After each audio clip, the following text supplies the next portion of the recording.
I mean, it takes courage and confidence to be able to clearly communicate boundaries with people, to know how you want to live, learn and work, and enforce how you want to live, learn and work as well. But as we know, when we're not feeling resilient, when we're not feeling at our best, it's really difficult to kind of draw that line in the sand and communicate how we want to live. How do we start to build boundaries around the things that we need to make sure that we start off with a great place to become resilient? So boundaries is another one. A lot of people talk about, oh, you need to have better boundaries. You know, you hear it all the time.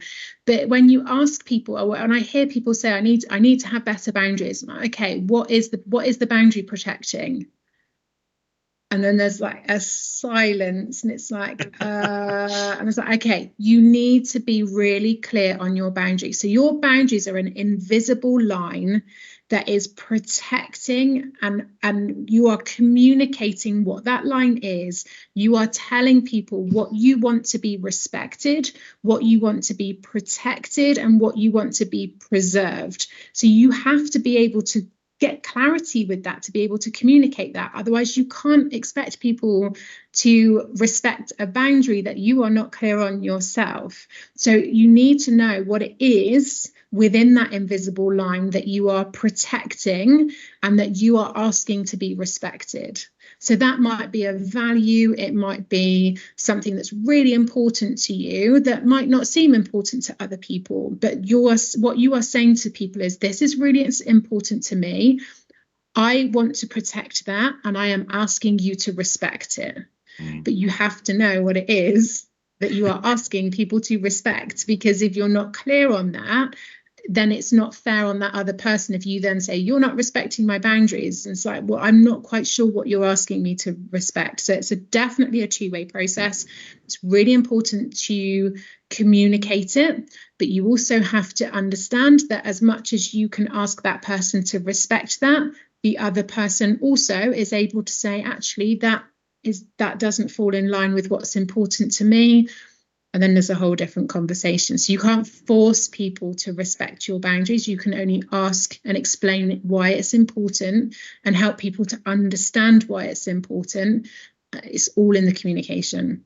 Yeah, boundaries only really half the challenge, aren't they? I think it's, as you say, it's the expectations of other people which cause most of the stress, most of the anxiety. Yeah. For me, though, for me personally, this certainly is and was, but is a lot too, still the biggest one. I think it's when we do start to struggle with life, or we don't feel resilient, or we go at the ebb and flow of life, that we do give ourselves away. So we become more subservient to more dominant people, dominant situations. We say yes to things we want to say no to, or no to things we want to say yes to, or we don't kind of make a stand for ourselves in that way.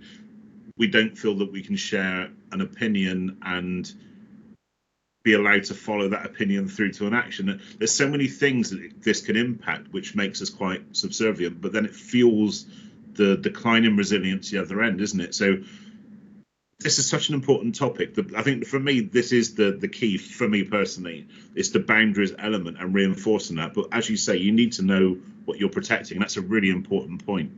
Mm-hmm. And I think one of the most common boundaries that people talk about is like people pleasing.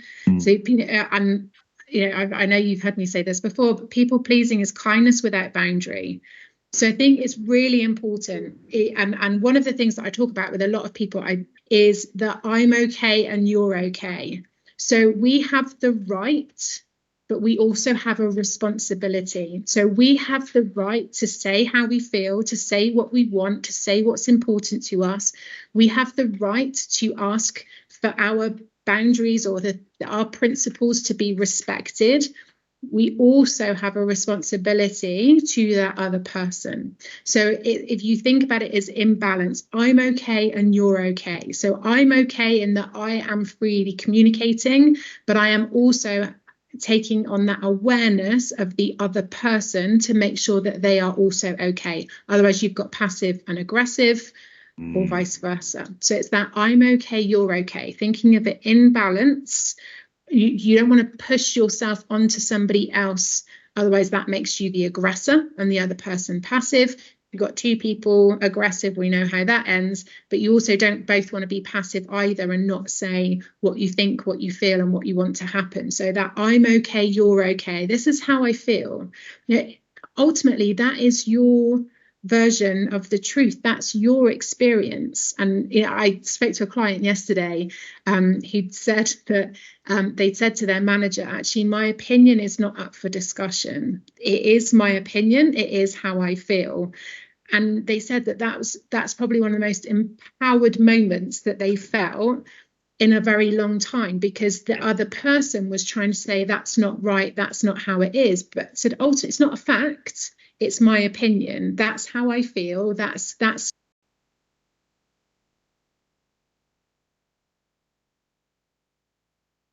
my truth.